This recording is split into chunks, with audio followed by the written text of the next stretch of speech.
All right, so we're going to talk about human connection, so I'm going to start with a very personal question for all of you. If you were to be honest, how many of you have to pee right now? Right? Okay, so I'm going to tell you a story that has nothing to do with digital transformation, but it's how I have developed a superpower of going hours without having to go to the bathroom. It's because I was abused as a child, literally. We would go on these family trips in a small camper that was called a dolphin. I don't know if any of you are aware of a dolphin. And we had 5 children and usually a couple straggling friends. There might have been animals involved. And my father only would stop when we needed gas. That was the rule. Now, fortunately, gas mileage in the 70s, late 60s was fairly bad. So every 4 or 5 hours, we did have to stop for gas. That is a long time to go without going to the bathroom. So imagine 5 children, maybe 7 children in the back of the small version of a dolphin, maybe a cat and a dog. I would, of course, be playing guitar, and usually it was day by day. And to this day, my siblings have like PTSD when they hear day by day. I don't know, are you familiar with day by day? You know that, oh, sweet Lord, blah, blah, blah, and it just keeps circling over and over. So next time you have to go to the bathroom, like right now, just picture that and day by day on guitar, and it will stop all urge of you having to go to the bathroom. And everyone that's out there that went to the bathroom, you can now come back in. Yeah, you, right there. Okay. So let's get started. So I have the privilege in my job to go all over the world and meet with customers, including many governments. And there are 3 things I always hear. Doesn't matter on the geography, doesn't matter the industry, doesn't matter how big the organization is. We have a cloud-first strategy. And anyone that would like to talk about that later, I could call bullshit on that all day long, so that could be a different conversation. We have to reduce cost. Like that was new. We have to do more with less. For those of you that have been in IT as long as I have, we've been hearing that since the beginning of time, right? And finally, I have to move faster. And these are all connected, right? We have so much technical debt. I have to reduce costs so I can move that money to innovation.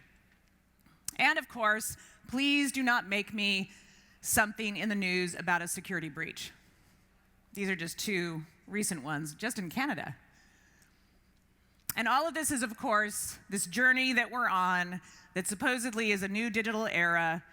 And what I've seen is there's kind of 3 stages. So I call it emerging, transforming, and leading. And the reality is this isn't one perfect line, right? It's a cycle, because as soon as you become a leader, so to speak, or doing really well in your transformation, something new has happened and you've got to start over again. So it's a cycle. And you may be in multiple stages of transformation at the same time, right? Your entire organization isn't doing something at the same time. So you may be leading in one part and not even started in another part of your organization. And in some recent research that we did just a couple months ago, it asked, what stage are you at, using those same definitions. And what you can see is I compared all sectors around the world, and we had over 1,000 CIOs and IT decision makers that responded.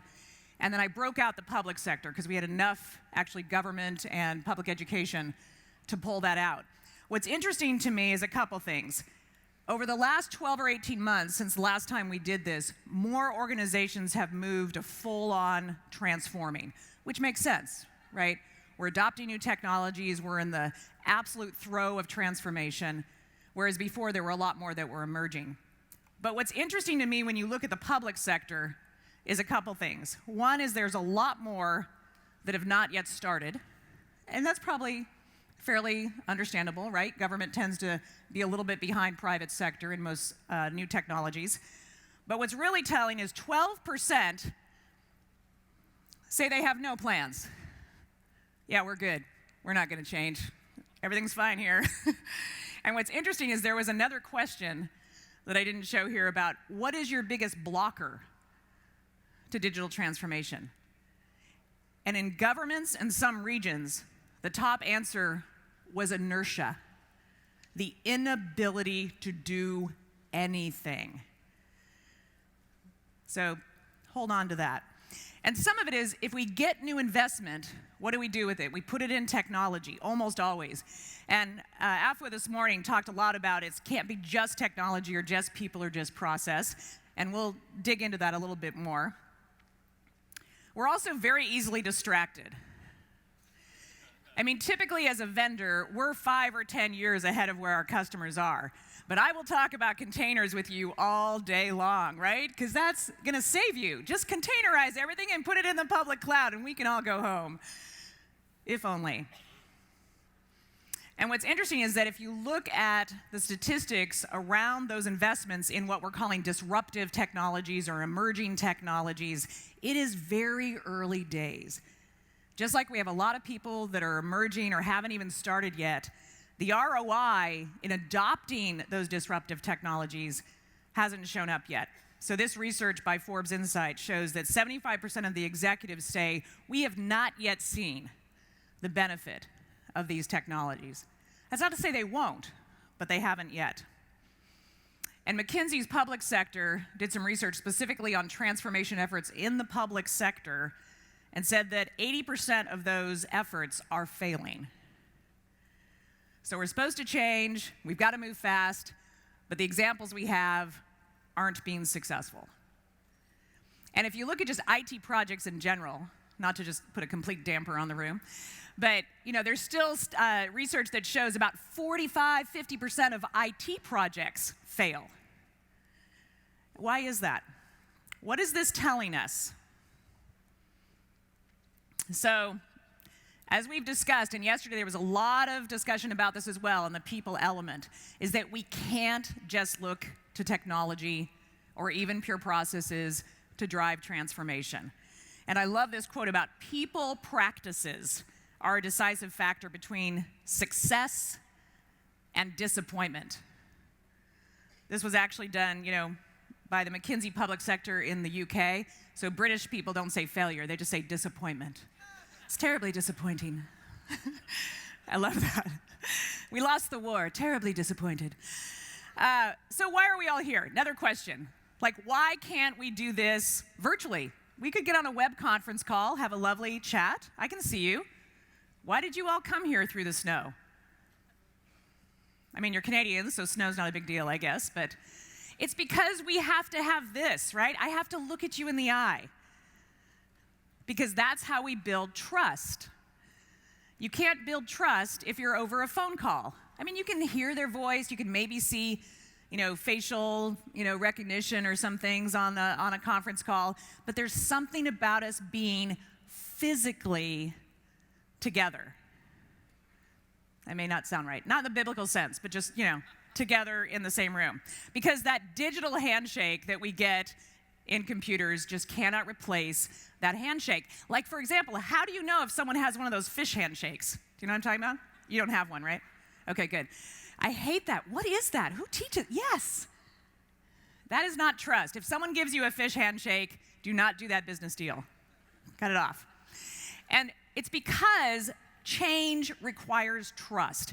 If you want your organization to go through some massive transformation, why should anyone trust you as a leader that it's the right thing? Great quote from Daniel Newman. He does a lot of research around kind of people and change and technology. But I love this. Trust is one of the only stable principles amid this constant change. So I'm going to look at this chart again. The thing that struck me is that people were last in terms of investing a lot. So this question we actually asked, how much are you investing? None, a little, a lot. And what you can't see here that I went and looked at the data was that 10% of the public sector said they weren't investing at all in people or IT culture. So McKinsey has what they call the 5 key components of government transformation. I thought this was quite good. And I'm going to add something that hopefully they won't sue me for copyright because they didn't have this. But if you look at this in the middle, really all of these have people or human elements. Communication, purpose, the capability to even change, right? We talked about inertia, leadership, coordination. And while I am not McKinsey, and I'm not Cotter, that Fuwa showed us that wonderful 8-step process earlier, I have developed what I call my hypothesis of the 6 human factors that I think contribute to transformational success and would change that 80% number. So let's go through them. I actually believe vision is first. I can't remember where it was in Cotter's. I think it was third or fourth. Because everyone needs to believe in something. You are asking them to go through change. And why should they? People want to believe in something bigger than themselves, right? It's like, what is this vision? Like, think about politicians that you really are inspired by. Why does that inspire you? Because they paint a vision. And whether we get there or not may be a question, but at least they give you some sense of a better future. So it becomes this rallying cry that everybody can believe in or start to talk about. And importantly, it says shared vision. So a vision of transformational success cannot just be a dictate on a high. You know, the prime minister or president or CEO cannot just say, here's our vision, go get it, right? It doesn't work that way. There has to be something that makes people feel like they are part of it. And I love this, is that EY's global practice for public sector says it needs to be a wider vision about relationships. Relationships. Importantly, the way you make a vision work is through metrics. So a lot of times we'll have this great vision, but then we don't actually know when we get there. So you both need to start with the end in mind. So what's the destination? But how do you know if you've actually gotten there? So what are those metrics of success where you can all look at each other honestly and say, okay, we've achieved this or we haven't? And what's interesting is not only do most organizations not set a vision, nor do they have metrics of success, right? As Gartner says here, they have no way to measure whether it's successful or not. So I go back to that other one. So 80% have failed. Have they failed because we have no clue where we are in the process? Like, we're transforming, but we don't know, where we are. So second, culture. And I'm going to take a little bit different spin on the cultural thing and talk about open culture. And I love this quote from the Boston Consulting Group. It is not a digital transformation without a digital culture. And a digital culture, I think, by its very nature, is open and transparent. And I like to look at open source communities for inspiration on this, because what do we see in open source communities? First, we see collaboration. Second, great ideas can come from anywhere. So think about that. If you're going through a transformation and you're using technology and processes in new ways, don't you want to spur that innovation from anywhere in your organization, no matter what their title or their level or their geography? So that's exactly how open source works. Shared problems, are solved faster. We talked about that yesterday, right? What's more secure, proprietary code or open source code? You got 2 people looking at the code, or you have thousands of people looking at the code. And finally, transparency. And this might be the most important one. And there's been a lot of talk about open government. Maria was just talking about it in Argentina. How do we increase our transparency when we have organizations that are built around command and control? Right? How do we share information openly? Maybe you start just in your own team, right? At least be a transparent leader for the people around you so they feel they have all the information they need. So I'm a little bit biased because we do have an operating system, right? So Linux is kind of part of what I do every day. But I like this imagery of culture as your operating system. Because for the techies in the room, especially those of you that run data centers, right? You can't do anything without that operating system foundation. So if we think about culture as just that absolute foundation that we have to build on, it kind of makes sense whether your stack is human or technology. I think someone yesterday called it the central nervous system, right? Same idea. It runs throughout the organization. So with that, we've got vision. We started to adopt an open culture. Now we've got to break down the silos. And this is really hard. And what I would say to all of you is you can be a broker. There is something powerful when you're working on a project, no matter where you are in the organization, that you reach out and you bring together a group of people that normally don't come together. And people say, oh, I can't do that. I'm not high enough in the organization. That's actually not true. I guarantee you, because I've seen it happen, that if you try to bring together a group of cross-organizational teams to work on a project, it will happen, and they will be excited about it. So think about how you can play a broker. Sometimes a vendor can do that even easier than internally, right? So if you have a vendor that's a good partner of yours, ask them to play that broker role. I do that all the time. When I go to meet someone, I'm like, hey, could we invite a couple people? Could we invite the CISO Could we bring in a developer? And they think I'm crazy, but it just changes the dynamic. And I see silos in a lot of different places. I usually don't put countries, but I thought it'd be kind of fun because we do have pretty major silos across countries, across provinces or states or regions, across ministries, functions, and teams. So I'll tell you a story that not long ago, I was actually meeting with a group of ministry CIOs. It may or may not have been in Canada.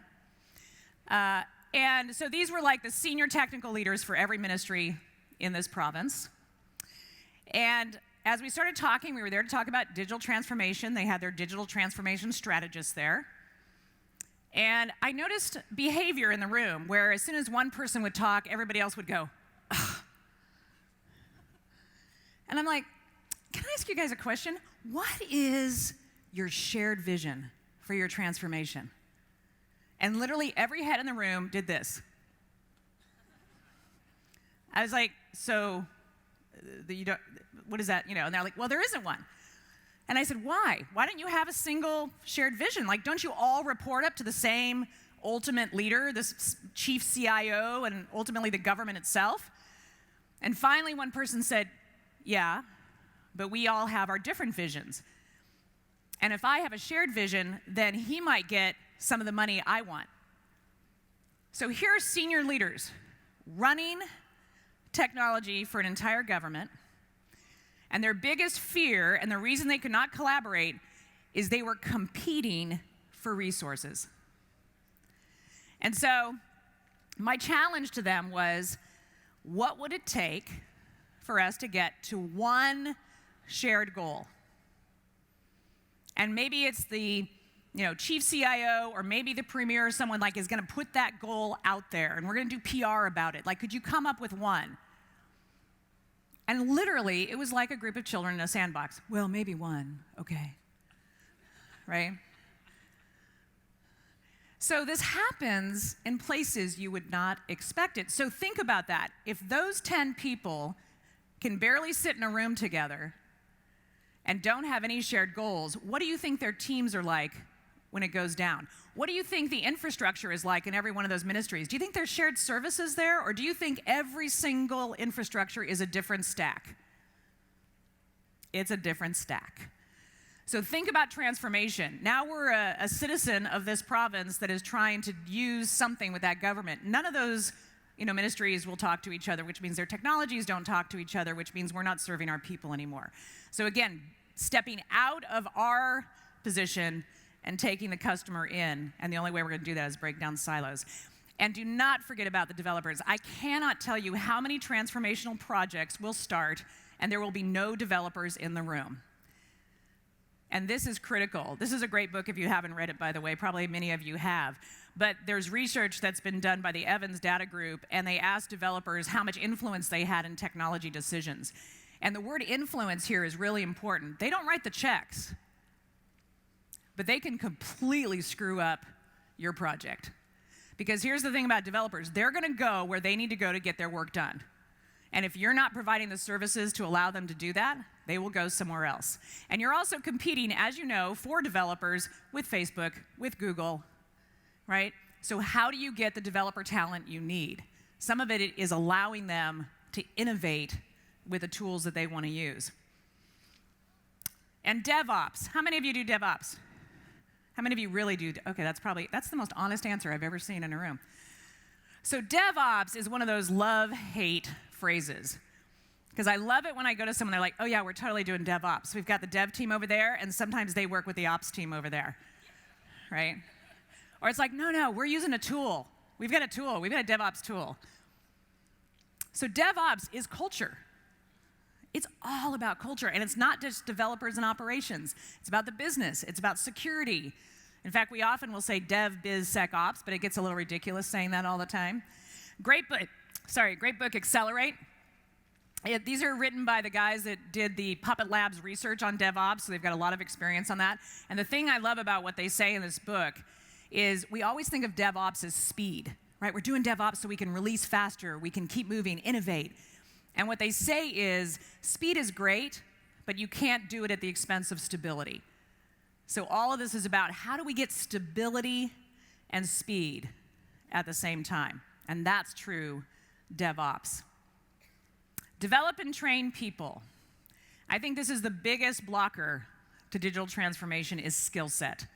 And we've seen this in research where other than not being able to put together a digital transformation strategy, all of the rest you can see are something related to training, skill set, retention, hiring, culture. And what's interesting is that gap, that skill gap, is not just a problem for our organizations, it's actually having a huge economic impact at both the micro and macro level. This is just one data point by Accenture that the digital skills gap in the UK could cost $141 billion in GDP growth. So just think what that would look like if we had a global number. And open source, of course, going back to that developer comment, is a great way to attract talent because it's using the latest technologies, it allows them to contribute, and all those things that we've talked about. And we talked about this a little bit this morning with Inafua's thing about diversity. And the thing I will say here is there's great research that talks about why this is not just the right thing to do, especially for governments. Like, you should obviously embrace diversity and inclusion and look like your population. It actually has business sense and benefit, right? And this research shows that 87% of the time, diverse, inclusive teams make better decisions, and they do it 2 times faster with less meetings. And when I first saw that, it was not intuitive to me. I'm like, well, wouldn't they just be arguing all the time? But then I thought about it. How many of you have taken like a, Myers-Briggs or whatever, any kind of personality? Don't you have to do that in government? Okay. So in this one, I'm usually like an impact, or I'm red, or whatever that aggressive thing is that I'm not supposed to like people or something. So I thought, okay, put a table of 8 of me together. I think we'd make decisions really fast, don't you? No, we'd kill each other, right? Or my favorite one is, and not to be stereotypical, but you see this a lot in government, is what's called the connector, or usually you're green, like you want to make everybody feel okay. So picture 8 of those around a table. Are you okay?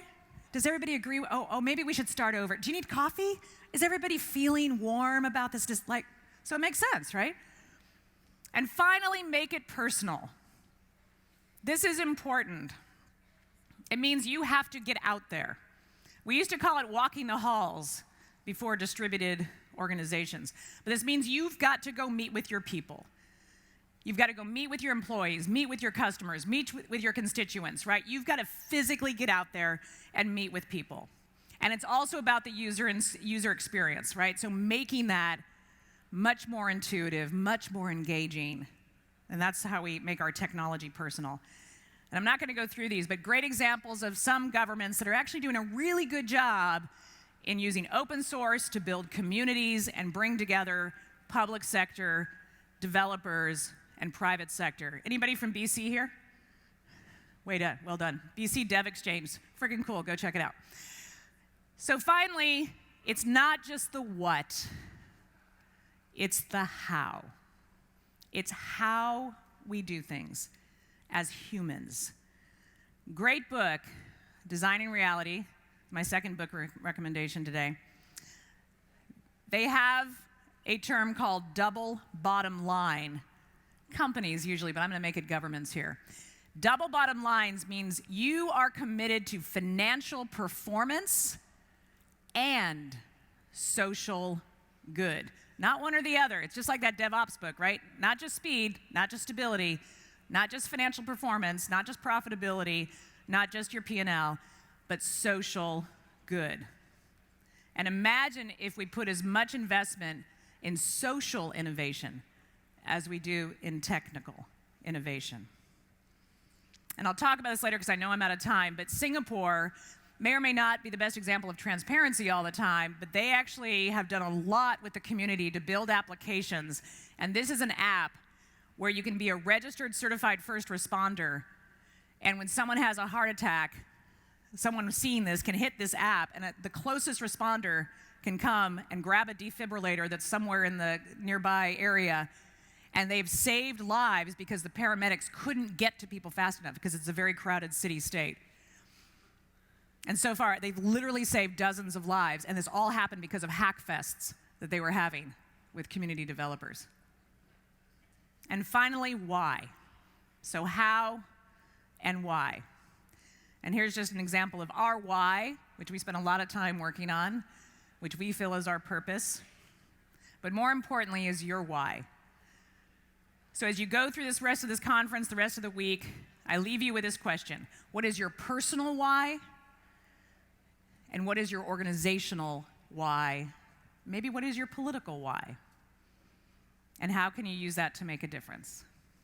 Thank you very much.